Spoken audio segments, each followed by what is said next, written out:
ونستغفره ونؤمن به ونتوكل عليه ونعوذ بالله من شرور أنفسنا ومن سيئات أعمالنا من يهده الله فلا مضل له ومن يضلله فلا هادي له وأشهد أن لا إله إلا الله وحده لا شريك له وأشهد أن محمدا عبده ورسوله أرسله إلى الناس كافة بشيرا ونذيرا وداعيا إلى الله بإذنه وسراجا منيرا صلى الله تعالى عليه وعلى آله وصحبه وبارك وسلم تسليما كثيرا.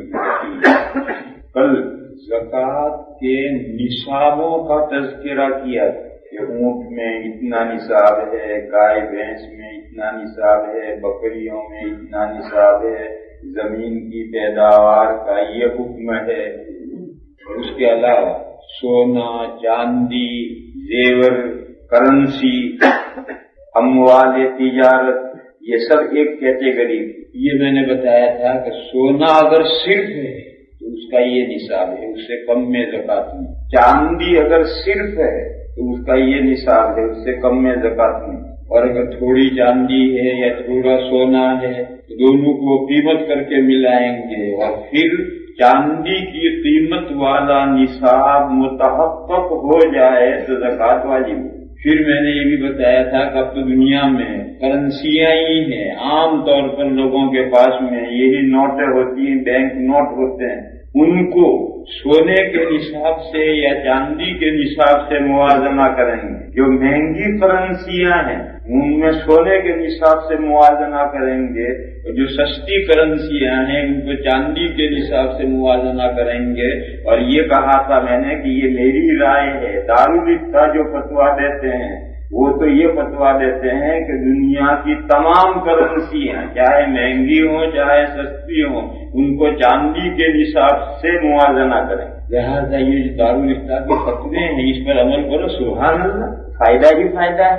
لیکن میں نے جو بات کہی ہے اگر اس پر عمل کرو گے تو کوئی حرج نہیں. ہمارے مولانا محمد صاحب پورا حساب بنا کر چارٹ بنا کر لائے ہیں آپ حضرات کے فائدے کے لیے، وہ میں آپ حضرات کو سناتا ہوں. گولڈ کا نصاب ہے 87.48 گرام. 100 پوائنٹ کا 1 گرام ہوتا ہے تو 50 یعنی آدھا گرام. 50 بھی نہیں، اس میں بھی 2 کم. 87.48 گرام. Silver 612.36 gram.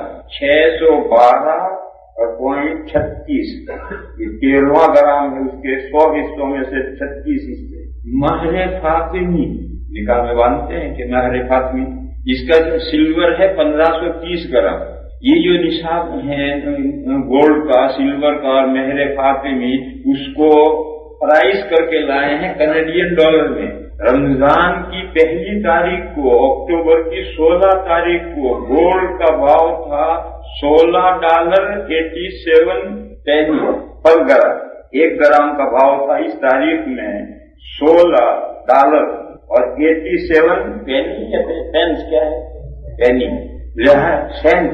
اچھا، لہذا 87.48 گرام اکول ہوتے ہیں 1475.78 پینس. یعنی 75 کے بجائے 76 کر دو، $1476 کینیڈین.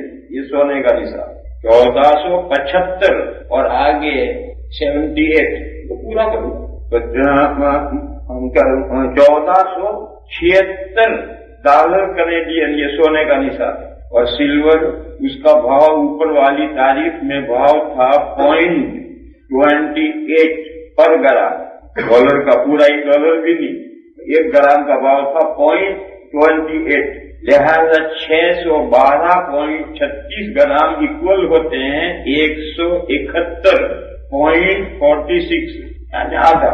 تو گویا 171.72 $172 کینیڈین یہ چاندی کا حساب ہے. اب آپ یہ غور کیجئے کہ ان ملکوں میں جو مہنگی کرنسیاں ہیں وہاں $171 کوئی بڑی مالیت نہیں رکھتی، اس کی کوئی حیثیت نہیں ہے، اور $1475 یہ ایک حیثیت اور ایک مالیت رکھتے ہیں۔ اس لیے میں ان ملکوں میں گھومتا رہتا ہوں، بھٹکتا رہتا ہوں، اس لیے میں نے دو حساب الگ کر دیا ہے کہ مہنگی کرنسیوں کو سونے کے نصاب سے کمپیریشن کرو، اور جو سستی ہیں ان کو ہمارے ہندوستان میں 612 گرام کے تقریباً 5-6 ہزار روپے بنتے ہیں، وہاں 5-6 ہزار روپے ایک اچھی خاصی مالیت ہے، اور یہاں $171 کوئی مالیت نہیں سمجھی جاتی، اچھی کوئی معتبر مالیت نہیں سمجھی جاتی۔ بہرحال یہ نصاب ہے کہ $1476 گولڈ کا نصاب ہے، لہذا آپ کے پاس اتنے ہوں یا اس سے زائد ہوں تو وہ شخص صاحب نصاب ہے، یا اس کے پاس میں اموال تجارت ہیں اتنی قیمت کے تو وہ صاحب نصاب ہے۔ اور جب تھوڑا سونا ہے، تھوڑی چاندی ہے، تھوڑے پیسے ہیں تو سب کو ان کے کاغذ میں لکھو، کتنے کیش ہے کیش لکھو، سونے کی کتنی قیمت ہے وہ لکھو، چاندی کتنی ہے اس کی قیمت وہ لکھو، ٹوٹل لگاؤ، پھر دیکھو کہ ان دو نصابوں میں سے کسی ایک نصاب کو پہنچا یا نہیں۔ یہاں رک کر کے ایک مسئلہ اچھی طرح سے سمجھنا چاہیے، نصاب دو ہیں، یہ جو کل اور آج میں نے نصاب بیان کیا ہے یہ بڑا نصاب ہے، اس کے علاوہ ایک چھوٹا نصاب ہے۔ بڑے نصاب کے ساتھ 6 احکام متعلق ہیں اور چھوٹے نصاب کے ساتھ 5 احکام متعلق ہیں۔ یہ چھوٹا بڑا میں نے سمجھنے کے لیے کہا ہے، ورنہ کتابوں میں علمی اصطلاح میں ایک ہے قدرت میسرہ والا نصاب اور یہ قدرت ممکنہ والا نصاب۔ یہ جو قدرت میسرہ والا ہے اس کو میں نے بڑا نصاب نام دیا، اور یہ قدرت ممکنہ والا ہے اسے چھوٹا نصاب نام۔ یہ جو بڑا نصاب ہے وہ 4 چیزوں سے بنتا ہے، اونٹ ہوں تو اونٹ سے بنے گا، گائے بھینسیں ہوں تو ان سے بنے گا، بھیڑ بکریاں ہوں تو ان سے بنے گا، یا چوتھی یہ سب کیٹیگری سونا چاندی کرنسی اموال تجارت یہ سب یعنی جتنے زکوٰۃ ایبل مال ہیں وہ اس نصاب میں گنے جائیں، اور جو زکوٰۃ ایبل مال نہیں ہے جیسے گھر میں مرد کے پاس عورتوں کے پاس بہت سارے کپڑے جوڑوں کے بھرے پڑے ہیں، ہمارے یہاں انڈیا میں گھر کے اندر بے شمار برتن بھرے پڑے ہوتے ہیں، یہاں سے رکھنے کی جگہ ہی نہیں گھروں میں، ہمارے یہاں ہندوستان میں بہت جگہ ہے، دنیا بھر کے باپ دادا کے زمانے سے برتن بھرے پڑے ہیں، یہ سب نہیں گنے جائیں گے کیونکہ زکوٰۃ ایبل مال نہیں۔ بڑے نصاب میں یہ نہیں گنیں گے، بڑے نصاب میں تو یہی گنے جائیں گے، اونٹ بکریوں کو چھوڑو، یہی ایک ہے۔ سونا چاندی میں نے بتایا تھا کہ یہ شتر مرغ جیسا ہے، شتر کے معنی ہے اونٹ اور مرغ کے معنی ہے مرغا، ایک پرندہ ہے شتر مرغ، اس سے کہو جو اونٹ ہے چل میرا بوجھ دو تو وہ کہے گا نہیں میں تو مرغ ہوں، مرغ تھوڑا ہی تو بوجھ لیا کر، تو اس سے کہو کہ تو مرغ ہے تو وہ کہے گا نہیں میں تو اونٹ ہوں، اونٹ تھوڑے ہوا کرتا ہے، تو ادھر سے پکڑو تو ادھر نکل جائے، ادھر سے پکڑو تو ادھر نکل جائے، تو یہ سونا چاندی شتر مرغ جیسے ہے، یہ ایک ہے دو ہے، کوئی کہتا ہے کہ یہ ایک ہی ہے اور اصل سلور ہے اور سونے کو جس کو معمول کریں گے، کوئی کہتے نہیں دو ہے، مگر جو دو کہنے والے ہیں وہ بھی ایک جگہ جا کر ایک کر دیتے ہیں، اس لیے ان کا مسئلہ بڑا ٹیڑھا مسئلہ ہے۔ بہرحال آپ تو یہی شمار کریں کہ بڑے نصاب میں آپ کے پاس کرنسی ہے وہ گنیں گے، گولڈ ہے وہ گنیں گے، سلور ہے وہ گنیں گے، اور تجارت آپ کرتے ہیں بزنس کا کوئی سامان آپ کے پاس ہے تو اسے گنیں گے۔ اس سے نصاب اگر بنا ہے، وہ جو 2 نصاب بتائے تھے سلور کے اتنے اور گولڈ کے اتنے، ان میں سے کوئی نصاب اگر آپ کا بنا ہے تو آپ بڑے نصاب کے بنے۔ چھوٹا نصاب، چھوٹے نصاب میں حاجات اصلیہ منہا کر کے الگ کر کے بقیہ سب چیز نصاب میں گنی ہے۔ مرد کے پاس یا عورت کے پاس میں ضرورت سے زیادہ کپڑے ہیں، ضرورت کتنی؟ ہفتے میں 2 جوڑے کافی، کہ نہیں ہمارا کام نہیں چلے گا چل 3 رکھ لو، کہ نہیں اس سے بھی نہیں کام چلے گا چل 7 رکھ لو، اور کتنے پہنے گا؟ کہ ہمیں عید موقع بچے چل 1 جوڑا اس کا رکھ لو، یا شادی وادی میں جائیں گے تو پہن چل 1 جوڑا اس کا رکھ لو، اس کے بعد جو بچہ بخش میں ہو تو حاجت اور ضرورت سے زائد ہے اب تو کہنا ہی پڑے گا، لہٰذا یہ جتنے زائد کپڑے ہیں یہ سب نصاب میں گنے جائیں گے، ان کی قیمت لگا کر کے کاغذ پر لکھو۔ گھر میں ضرورت کے برتن ہیں، جو تمہاری ضرورت کے برتن ہیں، ایسا برتن کہ جو مہمان آئے اس دن کی ضرورت پڑتی ہے اس کو بھی الگ کرو، ایسا برتن جو کسی بڑے دن عید وید کے دن استعمال اسے بھی الگ کرو، باقی جو کبھی بھی استعمال میں نہیں آتے ہیں خامخواہ استعمال کرو وہ الگ بات ہے، باقی ان کی حاجت اور ضرورت نہیں۔ ایسے تمام جتنے زائد برتن ہیں وہ سب نصاب میں گنو، اس کی قیمت لگا کر لکھو۔ ایک شخص کسان ہے، زمین ہے اس کے پاس، اس کی فیملی کے گزارے کے بقدر جتنی زمین ضروری ہے، جس کی آمدنی سے اس کی فیملی کا گزارا ہو جاتا ہے، اتنی زمین الگ کو۔ بقیہ جو زائد زمین ہے وہ حاجت اصلیہ سے زمین زائد ہے، اس کی بھی قیمت لگا کر کے لکھو، یہ ضرورت سے زائد زمین۔ علاقوں کے اعتبار سے زمینوں کی مقدار مختلف ہوتی ہے، کہیں اچھی زمینیں ہوتی ہیں، کہیں نکمی زمینیں ہوتی ہیں، فیملیوں کے ممبر کم و بیش ہوتے ہیں، لہذا ہر آدمی دیکھے اس کی جو فیملی ممبر ہے اس کا اپنا خاندان گھر ہے، اس کے ضرورتوں کے پورا کرنے کے لیے کتنی زمین کی آمدنی ضروری ہے، وہ تو حاجات اصلیہ میں، اور باقی جو زمین ہے وہ حاجت سے زائد ہے، اس کی قیمت کر کے لکھو۔ السلام علیکم برادر، اونر شخص کے پاس مکان ہے اور مکان اس نے کرائے پر اٹھا رکھے ہیں اور ان کرایوں سے اس کا گزارا چلتا ہے، تو کتنی فیملی ہے اس کی، کتنے کرایوں سے اس کا گزارا چل سکتا ہے، اتنے کو منہا کرو۔ اس سے زائد جو مکان ہیں ان کی بھی ویلیویشن قیمت نکال کر لکھو، وہ بھی حاجت اصلیہ سے زائد۔ وقس اللہ ایسے ہی سمجھو قاعدہ کلی انسان کی حاجت اصلی ہے، اس سے زائد جو چیز ہے وہ سب نصاب میں گنی جائے۔ کون سے نصاب میں؟ چھوٹے نصاب میں۔ پھر اگر یہ ٹوٹل آ گیا سونے یا چاندی کے جو ابھی مقدار بتائی اس مقدار کے بقدر ہو گیا تو یہ صاحب نصاب ہے، اس کے بقدر ہو گیا، اس سے یا اس سے زائد ہو گیا تو صاحب نصاب۔ یہ دو نصاب ہیں۔ اس چھوٹے نصاب سے 5 احکام متعلق، جو شخص چھوٹے نصاب کا مالک ہے اس پر صدقہ فطر واجب ہے حنفیہ کے نزدیک۔ حنفیہ کے یہاں صدقہ فطر جب رمضان پورا ہوگا صدقہ فطر آئے گا تو وہ صاحب نصاب پر صدقہ فطر واجب ہوتا ہے، لیکن اس صدقہ فطر کے وجوب کے لیے بڑا نصاب ہونا ضروری نہیں ہے، چھوٹا نصاب بھی اگر صدقہ فطر واجب۔ اور باقی جو 3 امام ہیں مالک، شافعی، احمد رحمہم اللہ تعالی، ان کے یہاں کوئی نصاب شرط نہیں، صدقۃ الفطر واجب ہونے کے لیے کوئی نصاب شرط نہیں۔ وہ کہتے ہیں کہ اگر کسی شخص کے پاس عید کے دن کا خرچہ الگ کر، عید کے دن کا خرچہ زیادہ ہوتا ہے دوسرے دن، اور خرچہ سے بعد اس کی فیملی بچوں کا سب کا عید کے دن کا خرچہ نکال کر کے اگر اس کے پاس صدقہ فطر ادا کر سکے اتنی گنجائش ہے تو صدقہ فطر واجب، کوئی نصاب شرط نہیں ان کو۔ لیکن حنفیہ نے ایک حدیث شریف کی وجہ سے یہ کہا ہے کہ نہیں، صاحب نصاب پر صدقہ فطر واجب ہے لیکن چھوٹا نصاب شرط ہے، بڑا نصاب ضروری نہیں۔ بہرحال پہلی چیز جو چھوٹا نصاب رکھتا ہے اس کے اوپر صدقہ فطر واجب۔ دوسری چیز اس پر حج فرض ہے، حج کی فرضیت کے لیے بڑا نصاب ضروری نہیں ہے، چھوٹا نصاب اگر رکھتا ہے تو بھی اس پر حج فرض۔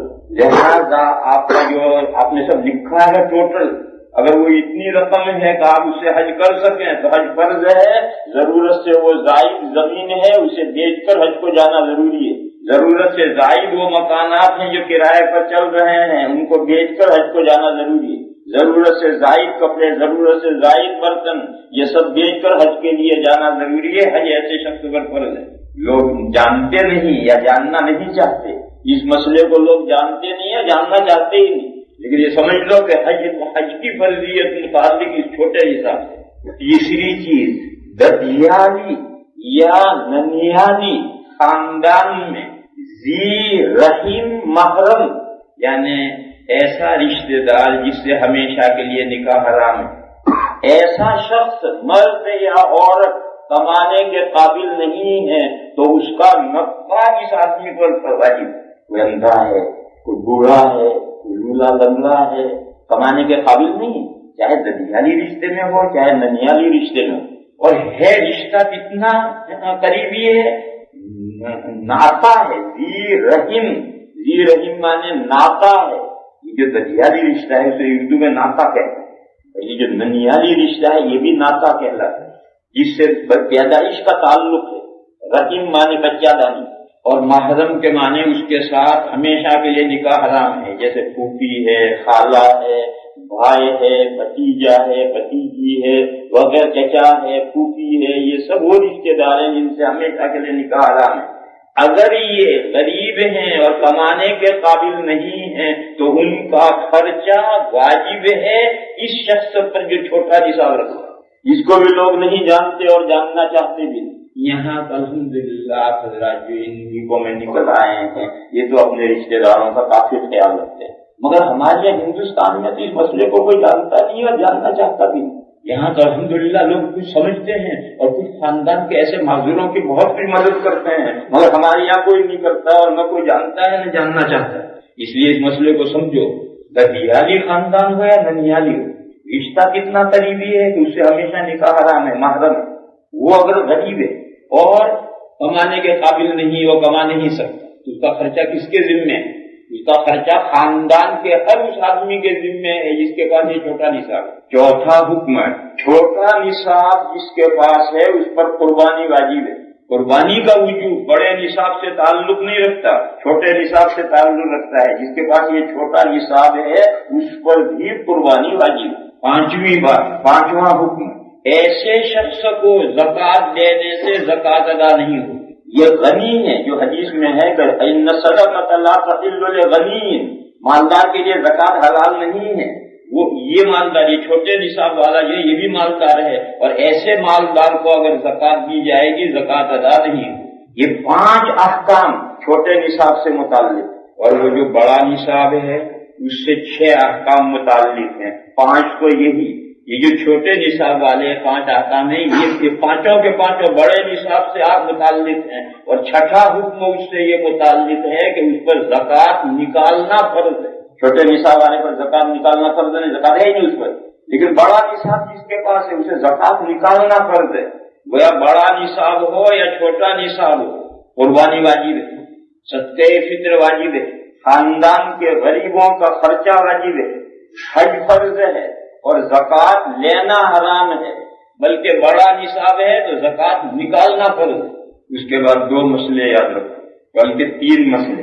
ایک مسئلہ یہ ہے کہ ایک شخص نے اپنی دانست میں ایک شخص کو زکوٰۃ کا مستحق سمجھ کر کے زکوٰۃ دی، بعد میں ظاہر ہوا کہ یہ تو زکوٰۃ کا مستحق نہیں تو زکوٰۃ ادا ہو۔ بعد میں جو ظاہر ہو اس کا اعتبار نہیں، جس وقت زکوٰۃ دی تھی اس وقت اس کی دانش میں وہ زکوٰۃ کے قابل تھا، اسے دی تھی تو زکوٰۃ ادا ہو۔ اس کی نظیر کسی جگہ پر آپ ہیں، کوئی قبلہ جاننے والا نہیں ہے، آپ تحری کریں گے، سوچیں گے اور غور و فکر کر کے جدھر رائے قائم ہوگی ادھر نماز پڑھیں گے۔ نماز پڑھ لینے کے بعد کسی نے بتایا کہ قبلہ ادھر نہیں ادھر، نماز ہو گئی، یہ نماز ہو گئی، اور اگلی نماز جو پڑھیں گے وہ ادھر پڑھیں۔ ہمارے ساتھ ایک واقعہ پیش آیا، ہم بولٹن سے لندن آ رہے ہیں، گاڑی میں 4-5 آدمی ہیں، ایک جگہ کیفی پر سروس پر مغرب کی نماز پڑھنے کے لیے رکے، بادل سے چاند چھائے ہوئے ہیں، کسی کے پاس قبلہ نما ہے نہیں، اور سب بڑے بڑے حضرات تھے، خالی یعقوب وغیرہ ذیل میں لوگ تھے، سب کرو بھائی تحریر ادھر قبلہ ہو، تو سب کی ایک رائے ہوئی کہ ادھر قبلہ۔ نماز شروع ہوئی، پہلی ہی رکعت ابھی پڑھ رہے تھے، میری تحریر بدل گئی، اب امام ادھر پڑھا رہا ہے، ہم سب ادھر پڑھ رہے ہیں، اور نماز کے بیچ میں میری رائے بدل گئی، اب میں کدھر جاؤں؟ خیر ہم نے نماز پوری کی، اور نماز پوری کرنے کے بعد میں نے ان سے بتایا کہ دیکھو یہ قبلہ نہیں ہے، دیکھو قبلہ ادھر ہے، اور میں نے علامتیں بتائی کہ اس ملک میں یہ علامتیں، تو سب نے تسلیم کیا کہ بھائی ہاں یہ نہیں یہ ہے۔ میں نے کہا تمہاری سب کی نماز ہو گئی، میں نے دوبارہ نماز پڑھی، کیونکہ ان کی تحریر نہیں بدلی تھی سلامت تک، تو انہوں نے ان کی نماز ہو گئی، اور میری نماز کے اندر تحریر بدل گئی تھی اور گھومنے کی کوئی شکل نہیں تھی، تو میں نے دوبارہ نماز پڑھی اور ان سے کہا تمہاری نماز ہو گئی، جاؤ اندر جائیے۔ تو کچھ مسائل ایسے ہیں، یہ مسائل اجتہادی کہلاتے ہیں، اجتہادی مسائل کہلاتے ہیں، اور اجتہادی مسائل عمل کے اعتبار سے ہر اجتہاد برحق ہے، جب پردہ کھلے گا تب کھلے گا۔ یہ جو فقہا کے درمیان میں اجتہادی مسائل میں اختلاف ہے، ایک کہتا ہے یوں دوسرا کہتا ہے یوں، بالکل اپوزٹ مسائل، یہ بھی صحیح اور یہ بھی صحیح۔ 2 آدمی ہیں، ایک کی قطعی رائے ہے کہ قبلہ ادھر ہے، دوسرے کی قطعی رائے ہے کہ قبلہ ادھر ہے، تو جس کی ادھر قبلہ رائے ہے وہ ادھر نماز پڑھے گا، جس کی ادھر رائے ہے وہ ادھر نماز پڑھے، جس کی ادھر رائے ہے اگر وہ ادھر نماز پڑھے گا نہیں ہوگی، جس کی ادھر رائے ہے وہ ادھر پڑھے گا نہیں ہوگی۔ اسی طریقے سے جو شخص اس امام کا فالو کرتا ہے جن کے نزدیک مختلف پر فاتحہ فرض ہے، ان کو فاتحہ پڑھنی ہے، اگر نہیں پڑھے گا اس کی نماز نہیں ہوگی۔ اور وہ شخص جو اس امام کا فالو کرتا ہے جن کے یہاں مختلف پر فاتحہ نہیں ہے بلکہ امام کے پیچھے پڑھنا مکروہ تحریمی ہے، اگر وہ امام کے پیچھے فاتحہ پڑھے گا تو گنہگار ہوگا، نماز تو ہو جائے گی، مکروہ تحریمی کے ساتھ نماز تو ہو جائے گی مگر گنہگار۔ جو کم سمجھ لوگ ہوتے ہیں یہ کیسا دین ہے، یہ کہتا یوں اور یہ کہتا یوں اور دونوں پر عمل ہے۔ میں نے صاحب کی مثال دی ہے، جو ایک کی رائے قبلہ ادھر ہے، ایک کی رائے قبلہ ادھر ہے، کہ جس کی جدھر تحقیق جدھر اجتہاد ہے ادھر ہی نماز پڑھنا۔ تو یہ جو اجتہادی مسائل ہیں جن میں اجتہاد کرنے میں فقہاء کرام میں رائے مختلف ہوئی ہیں، وہاں ہر امام ہر مجتہد کی رائے صحیح ہے، اور جو جس مجتہد کی پیروی کرتا ہے اس کے حق میں وہ اسی رائے پر عمل کرنا۔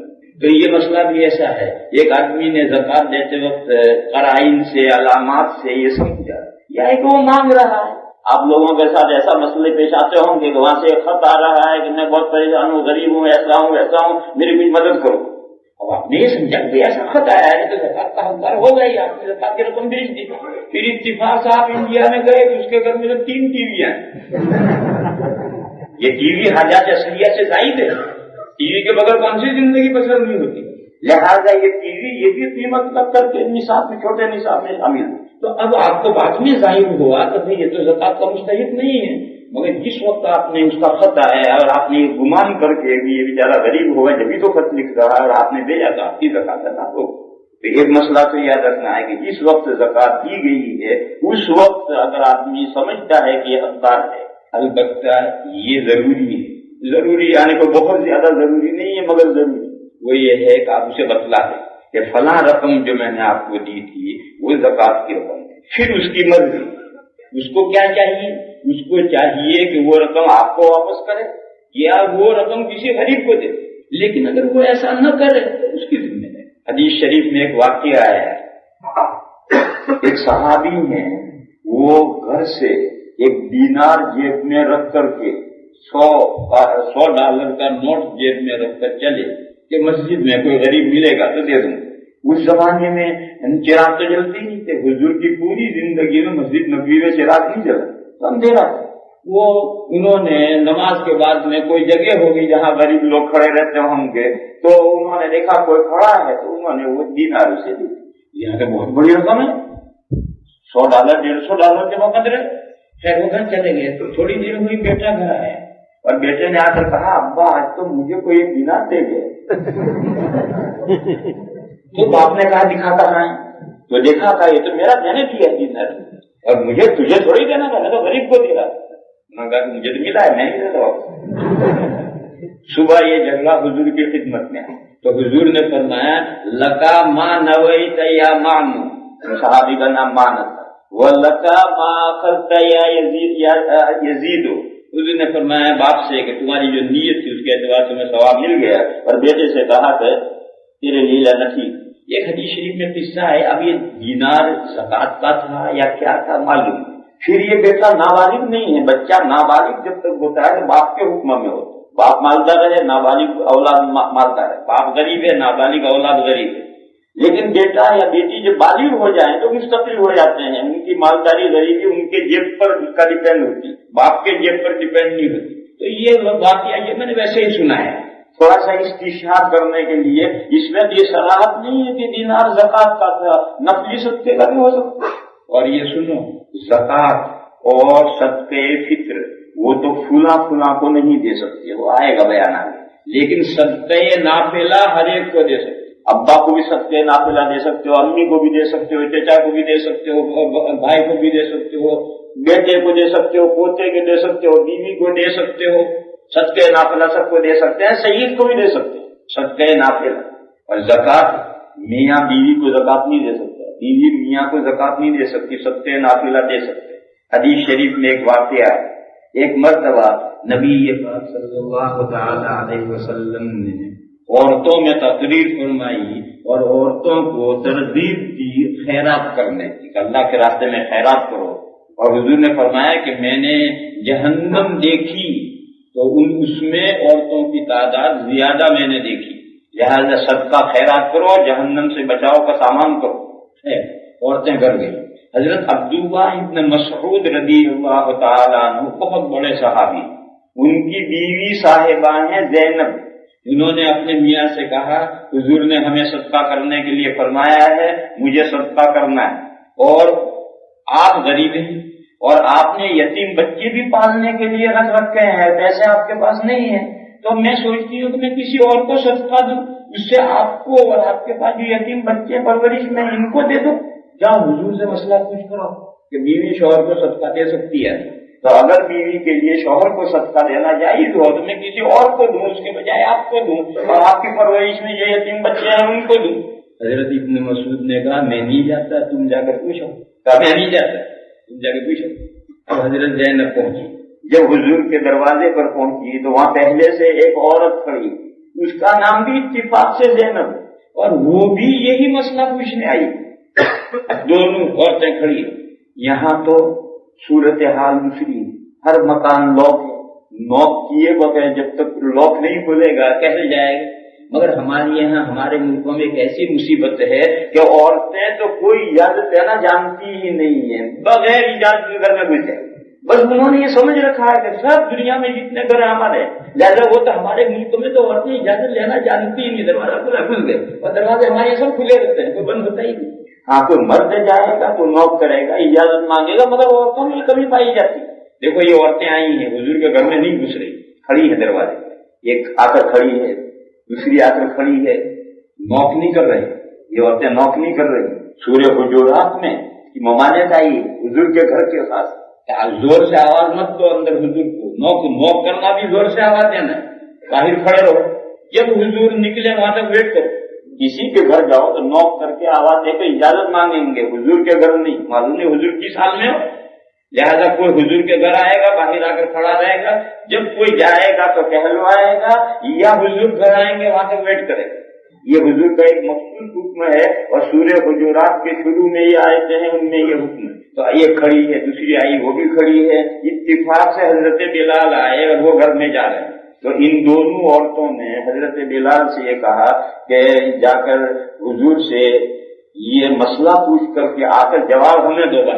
وہ کہ ہمیں نہیں جانا اندر، یہ مسئلہ پوچھنے ہم آئی ہیں تو یہ مسئلہ حضور سے پوچھ کر جواب لا کر ہمیں دو۔ اور دونوں نے یہ کہا کہ دیکھو حضور اگر پوچھیں کون پوچھنے والی ہیں تو ہمارا نام مت بتلائیے۔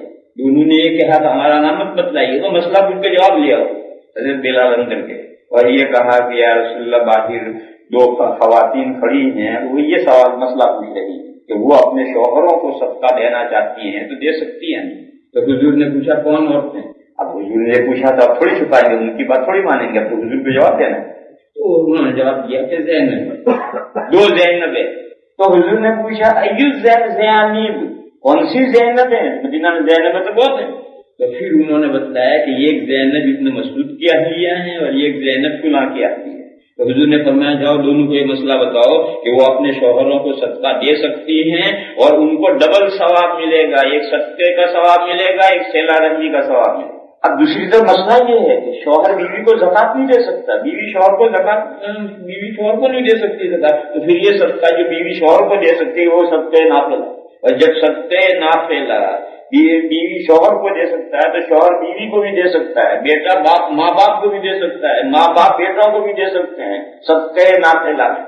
اور وہ جو احکام آئیں گے کہ فلاں کو صدقہ اور زکات نہیں دے سکتے، وہ الگ مسائل ہیں۔ صدقہ نافلہ جو ہے صدقہ اور ہدیہ میں ایک ذرا سا فرق ہے، ایک شخص دوسرے کو دیتا ہے رسپیکٹ کے طور پر یہ ہدیہ ہے، اور ایک شخص دوسرے کو دیتا ہے اللہ سے ثواب کی امید باندھ کر، تو یہ صدقہ اتنا ہی۔ جس کو دے رہا ہے اس کی خوشنودی مطلوب ہے، رسپیکٹ میں نے لفظ استعمال کیا، اس کا احترام کرتے ہوئے، اس کی رضا حاصل کرتے ہوئے اگر دیتا ہے، جس کا نام گفٹ اور ہدیہ، ثواب اس میں بھی ملے۔ یہ جو رضا حاصل، جو رسپیکٹ اور رضا حاصل کرنے کے لیے کسی کو ہدیہ دیتا ہے، ثواب اس میں بھی ملے۔ اور اگر یہ بات نہیں، محض اللہ سے ثواب حاصل کرنے کے لیے اس نے کسی کو دے دیا، زکات و صدقہ فطرہ نہیں ہے، اس کے علاوہ مال ہے، کسی کو دیا اللہ سے ثواب حاصل کرنے کے لیے، یہ جیسا کہ چندہ ہوتا ہے آپ للہ دیتے ہیں، للہ، یہ للہ صدقہ نہیں، صدقہ واجبہ نہیں. اگر صدقہ واجبہ ہوتا تو مسجد میں کیسے جا کر رقم استعمال ہوگی؟ پھر یہ مسجد کا آپ چندہ دیتے ہیں للہ، یہ للہ جو ہے یہی صدقہ نافلہ. اور ہدیہ کے اندر سامنے والے کی خوشنودی پیش نظر ہے، اس کا احترام پیش نظر ہے، ثواب اس میں بھی ملے. یہ ذرا سا فرق ہے، مگر احکام بہت بدل جاتے ہیں، احکام بہت بدل جاتے ہیں. وہ یہ ہے کہ صدقہ دے دینے کے بعد 7 موانع اگر نہیں ہے تو دیا ہو ہدیہ دینے کے بعد اگر 7 موانع نہیں ہے تو دیا ہوا ہدیہ واپس لے سکتے ہیں 2 طریقے سے. باہمی رضامندی سے واپس لے سکتے ہیں، اور قضائے قاضی سے، قضا قاضی کیا مسئلہ جائے وہ فیصلہ کرے تو دیا ہوا ہدیہ واپس لے سکتے ہیں. مگر دیا ہوا ہدیہ واپس لینا حدیث شریف میں یہ ہے کہ جیسے کتے کا پیٹ بھر گیا، اس نے اوور لوڈ ہو گیا تو کسی جگہ طے کر دی، دوسرے دن بھوکا ہوا، کھانے نہیں ملا، اس طے پر سے گزرا تو اپنی کل والی کی ہوئی طے کھا کر پیٹ بھر دیا. یہ مثال ہے ہدیہ دے کر واپس لینے. مگر ایک بہرحال ہدیہ دے کر واپس ہو سکتا ہے، مگر 7 معنی ہیں، ان کی صورت میں نہیں ہو سکتا. اور واپس ہو سکتا ہے 2 طریقوں سے، زبردستی نہیں لے سکتے. اور صدقہ چاہے نافلہ دے دیا اب واپس نہیں ہو سکتا، اس کے واپس کی کوئی صورت نہیں. اس لیے جب آپ نے صدقہ اللہ سے ثواب کی نیت سے دیا تو اللہ کے یہاں سے ثواب مل گیا. جب مل گیا تب صدقہ کیسے واپس لوگے؟ بہرحال یہ فرق بتا رہا تھا کہ صدقے اور ہدیے میں ذرا سا فرق ہے، مگر پھر جا کر احکام الگ ہو جاتا ہے. یہ جو صدقہ ہے ثواب کی نیت سے جو دیا جاتا ہے، اس اعتبار سے صدقہ نافلہ بھی صدقہ ہے، اور زکوٰۃ بھی ثواب کی نیت سے دی جاتی ہے، صدقہ فطر بھی ثواب کی نیت سے دی جاتی ہے. تو وہ بھی صدقہ ہے، یہ بھی صدقہ ہے. وہ صدقہ واجبہ ہے، کمپلسری ہے، اور یہ صدقہ نافلہ ہے، آپ کی مرضی پر. پھر جب میاں بیوی ایک دوسرے کو دے سکتے ہیں تو اور رشتے داروں کو بھی دے سکتے ہیں. تو اصل مسئلہ میں یہ بتا رہا تھا، پتہ نہیں کہاں سے کہاں بات نکل جاتی ہے. اصل مسئلہ میں یہ بتا رہا تھا کہ نصاب 2 ہے، ان 2 نصابوں کے احکام الگ الگ، اور جس کے پاس بھی چھوٹا نصاب ہے اس کو بھی زکوٰۃ دینے سے زکوٰۃ ادا نہیں ہوتی. لیکن اگر دیتے وقت آدمی کو گمان ہے کہ یہ زکوٰۃ کا مستحق ہے تو دینے سے ادا ہو جاتا ہے. اصل مسئلہ میں یہ بیان کر رہا. دوسرا مسئلہ ابھی میں نے ضمناً بتلایا، تمام علماء کا یہ متفقہ فتویٰ ہے کہ ٹی وی حاجات اصلیہ میں نہیں، اور ٹی وی نہیں تو ریڈیو بھی نہیں. بنیادی ضرورتیں جس کے بغیر زندگی نہ گزر سکے، جیسے کپڑا، پہننا، کھانا، رہنا، سہنا، یہ بنیادی ضرورتیں. اور جو لگژری ضرورتیں ہیں، لگژری ضرورتوں کو نہایت نہیں. لہذا اس قسم کی جو چیزیں ہیں، ٹی وی ہے، ویڈیو ہے، ٹیپ ریکارڈر ہے، ریڈیو ہے، ہائی فائی ہے، اور پتہ نہیں کیا مصیبتیں گھروں میں ہیں، یہ سب دنیا حاجات اصلیہ سے زائد ہیں، اور یہ سب چھوٹے نصاب میں شامل ہوں گی. اور ان کی سب کی قیمتیں لگ کر چھوٹا نصاب بن گیا تو اس کو زکوٰۃ دینے سے زکوٰۃ ادا نہیں ہوگی. تیسرا مسئلہ، ایک شخص ہے چھوٹے نصاب کا مالک ہے، بڑے نصاب کا نہیں، مگر اس کی فیملی یا اس کے اپنی ضروریات ایسے ہیں کہ اس کی آمدنی سے اس کی حاجتیں مکمل کمپلیٹ پوری نہیں ہوتی ہیں، کچھ نہ کچھ اس کو بوجھ اس کے سر پہ چڑھتا رہتا ہے.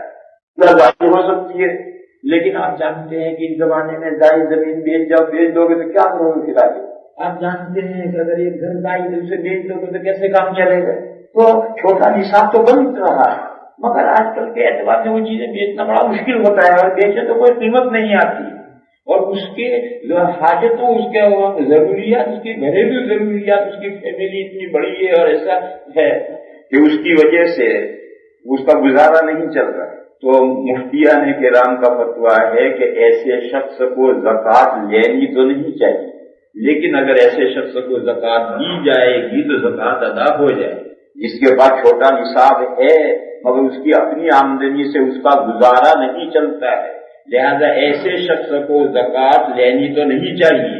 آدمی کو خود اپنے محنت مزدوری سے کما کر کے اپنا پیٹ پالنا چاہیے. ابو داؤد شریف میں ایک واقعہ، ایک صحابی آئے، انہوں نے کہا یا رسول اللہ میرے گھر میں 2 دن سے پاکا ہے، بچوں نے کچھ نہیں کھایا، مجھے کچھ عنایت کرنا ہے. زکوٰۃ کا سیوا ہوتا ہے. حضور نے فرمایا تمہارے گھر میں کچھ نہیں؟ کچھ نہیں. حضور نے کہا کچھ تو ہوگا. انہوں نے کہا ایک ٹاٹ ہے جو ہم گھر میں بچھاتے ہیں اور ایک لکڑی کا کٹورا ہے، دو چیزیں ہیں ہماری۔ حضور نے فرمایا جاؤ دونوں کو لے کر آؤ۔ وہ گئے لے کر آئے، حضور نے نیلامی کی، من یشتری ھذا بدرہم، یہ دو چیزیں ایک درہم میں کون خریدتا ہے؟ ایک ہی درہم کی تھی۔ ایک صحابی نے کہا یا رسول اللہ میں خریدتا، حضور نے فرمایا من یزیدو، اسے زائد کون دیتا ہے؟ تو ایک صحابی نے کہا کہ یا رسول اللہ میں 2 درہم دوں، 2 درہم کی تھی، ایک ہی درہم کی تھی۔ مگر اس صحابی نے یہ دیکھا کہ غریب کے تعاون ہو جائے گا، مدد ہو جائے گا، تو انہوں نے کہا یا رسول اللہ میں 2 درہم دوں۔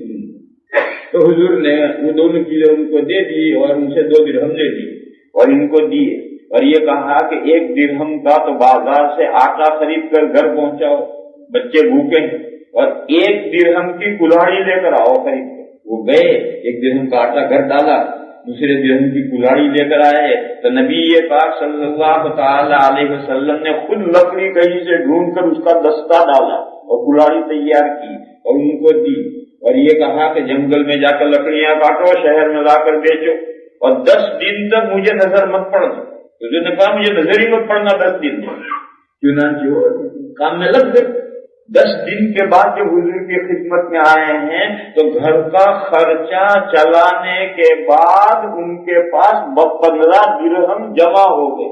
رپورٹ دی انہوں نے کہ یا رسول اللہ اتنی برکت ہوگی۔ حضور نے فرمایا بتاؤ یہ بہتر ہے یا اس حال میں تم قیامت کے دن آؤ کہ تمہارے چہرے پر سوال کی ذلت کی خراٹیں ہوں؟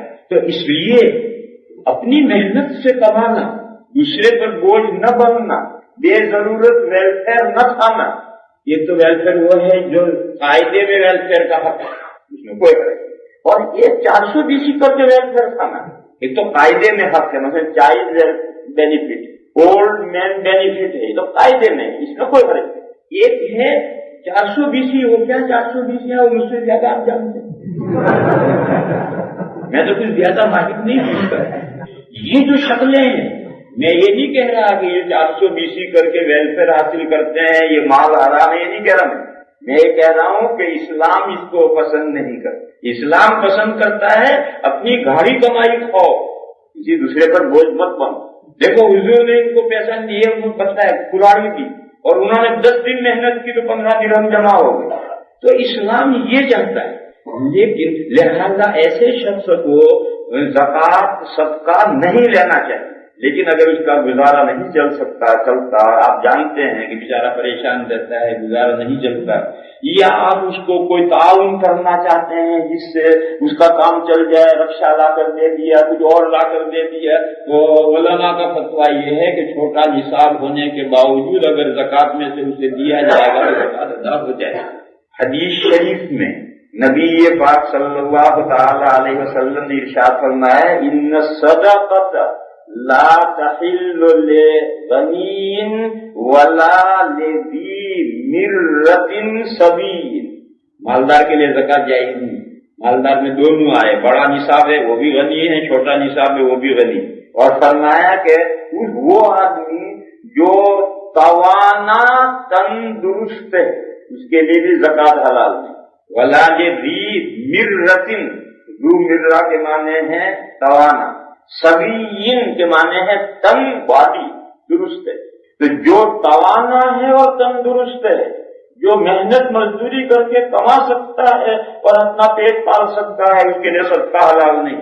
یہ جو درجہ ہے اس کے بعد ایک آخری درجہ ہے لذی فقر مدقر، اتنا غریب ہے کہ دفعہ یعنی ریت پر مٹی پر پڑا ہے، بچھانے کے لیے بھی کوئی کپڑا نہیں، تو ایسے شخص کے لیے زکوٰۃ کا سوال کرنا حلال ہے۔